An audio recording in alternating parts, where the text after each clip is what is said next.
Assalamualaikum warahmatullahi wabarakatuh. Halo teman-teman semuanya, jumpa lagi dengan saya Rohmat Haji Pangestu.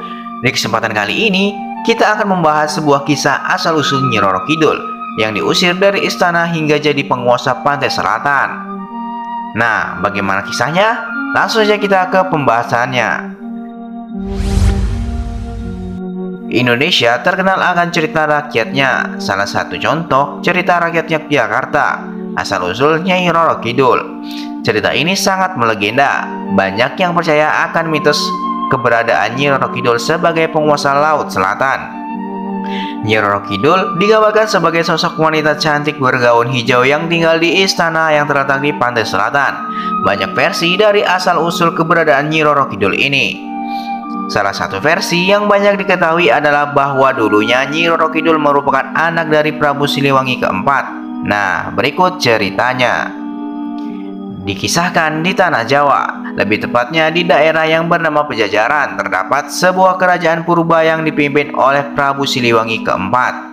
Prabu Siliwangi memiliki kegemaran berburu hewan di hutan belantara. Suatu saat, ia sedang asyik berburu dan secara tidak sadar telah masuk ke dalam hutan yang lebih jauh. Prabu Siliwangi tidak dapat menemukan jalan keluar dari hutan tersebut. Setelah berputar-putar untuk menemukan jalan keluar, Prabu Siliwangi tiba-tiba saja bertemu dengan seorang perempuan cantik di dalam hutan tersebut. Prabu Siliwangi merasa lega dan segera menghampiri perempuan tersebut. Setelah berkenalan, diketahui bahwa ternyata perempuan cantik tersebut sudah lama tinggal di hutan. Sang perempuan tersebut akan mengantarkan dan menunjukkan di mana jalan keluar dari hutan. Namun dengan syarat Prabu Siliwangi harus menginap beberapa hari di istananya. Singkatnya, Prabu Siliwangi menyetujui syarat tersebut dan mulai tinggal beberapa hari di istana si perempuan cantik. Prabu Siliwangi tinggal lebih lama dari rencana sebelumnya karena Prabu Siliwangi merasa jatuh hati dengan sang perempuan tersebut dan pada akhirnya mereka pun menikah. Setelah beberapa waktu, Prabu Siliwangi kembali ke kerajaannya seorang diri tanpa sang istri. Sesampainya di kerajaan, semua rakyat merasa bahagia mengetahui bahwa sang raja telah kembali. Mereka sempat berpikir bahwa raja telah meninggal karena sudah berhari-hari tidak ada di istananya.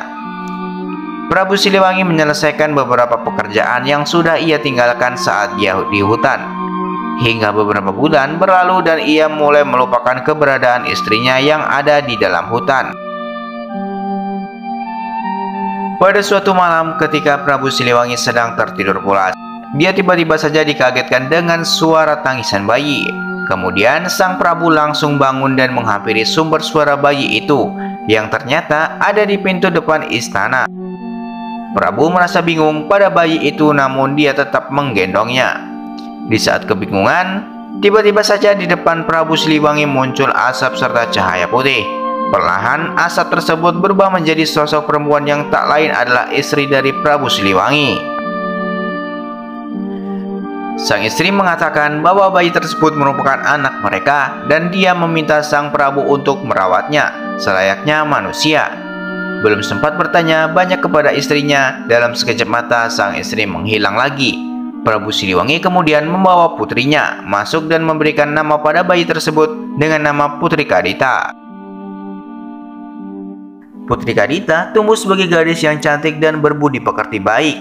Kecantikan Putri Kadita terkadang mengingatkan Prabu Siliwangi kepada istrinya.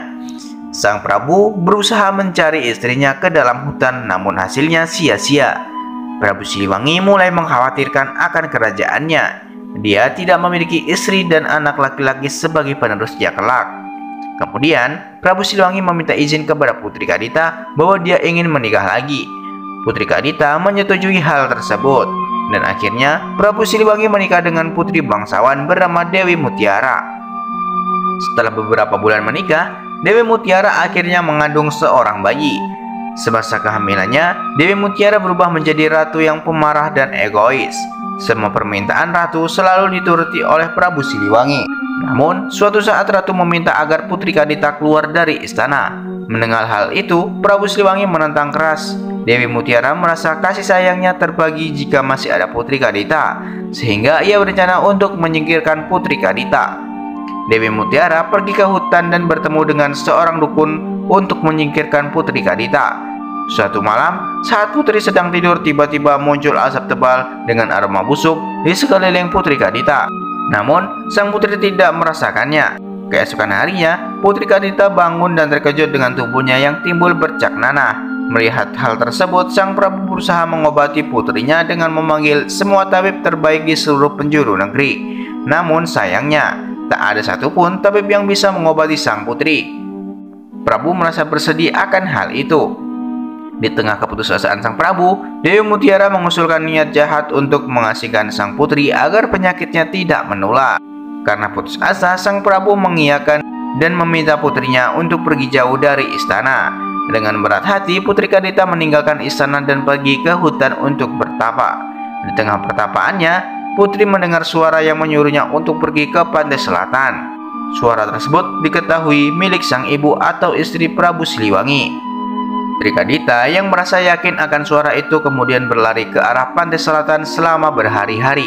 Sesampainya di pantai selatan, suara milik ibunya muncul lagi dan menyuruh Putri Kadita untuk menceburkan dirinya ke dalam air. Putri Kadita kemudian mulai menceburkan dirinya ke dalam laut. Dan ajaibnya, penyakit kulit yang dideritanya sekitar sembuh. Putri Kadita akhirnya memutuskan tinggal di laut dan membangun istana serta mengumpulkan ribuan pasukannya. Dari situ, Putri Kadita dikenal sebagai Nyi Roro Kidul atau Ratu Pantai Selatan. Nah, itulah kisah cerita rakyat Yogyakarta, asal-usul Nyi Roro Kidul. Pesan moral dan pelajaran yang dipetik dari kisah tersebut adalah utamakan kebaikan meskipun dicelakai. Seperti Putri Kadita yang mengorbankan dirinya pergi dari istana untuk kebaikan rakyatnya, walaupun sebenarnya dia dicelakai oleh ibu tirinya sendiri. Nah, buat teman-teman yang baru saja mampir ke channel ini, teman-teman bisa like, komen, dan subscribe channel ini terlebih dahulu. Dan jangan lupa teman-teman aktifkan loncengnya, agar teman-teman tidak ketinggalan video terbaru dari channel ini. Sekian dari saya, Rahmat Haji Pangestu, undur diri. Assalamualaikum warahmatullahi wabarakatuh.